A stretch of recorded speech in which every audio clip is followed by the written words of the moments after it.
It's no secret, Meshuggah's guitarist Frederik Thordendal is a beast. But did you know, back in the 90s, just as Meshuggah was rising, a disaster would almost cost him his career. While working as a carpenter, a freak accident would cause Frederik to lose the tip of his finger, cut off right at the joint. But he didn't let that stop him. With sheer determination and lots of frustration,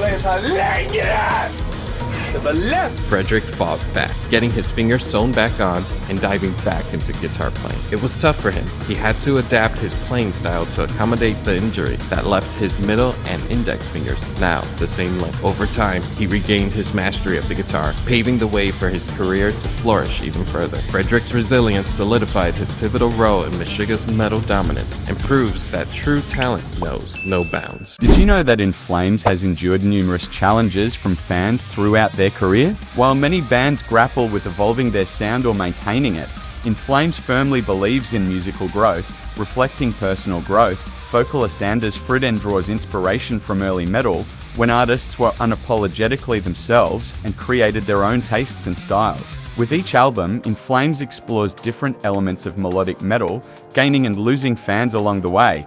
Anders compares the writing for In Flames to the perceived limitations and rules imposed by the metal genre. In Flames is melody and aggression, and that's what we go for. We don't want to write the same album. If you like it, that's awesome. If you don't, sorry, I can't help you. I don't want to be associated with one particular box. I like to be in several. In 2023, the album Foregone served as a testament to their dedication to make metal on their own terms and maintains the ever-evolving influence of In Flames.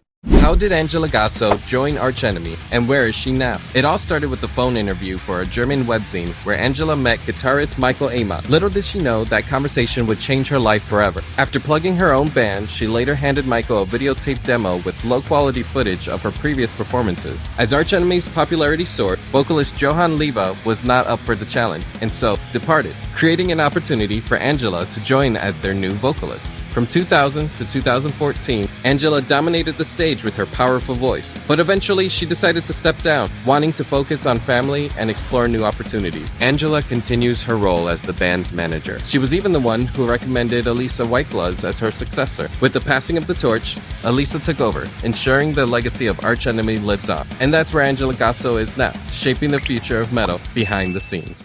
Amon Amarth is known for their Viking-inspired heavy metal anthems and for turning their live shows into epic spectacles. With giant shields and imposing boats, they truly bring the age of Vikings to the 21st century. But in 2022, they took it a step further, making their fans the star of the show. During live performances of Put Your Back Into the Oar, fans didn't just watch, they became a part of the saga. As the song reached its climax, a commanding chant echoed through the venue. Fans sit down and line up, side by side, in a powerful display of unity. Amon Amarth transformed their concert into a sea of Viking warriors, mimicking the rowing of a Viking longships, rowing in unison, not just celebrating the music, but embodying the spirit of Viking brotherhood lore. In a world where concerts are just performances, Amon Amarth and their fans remind us that music, at its best, is a communal experience, a bond that brings us together, stronger and united.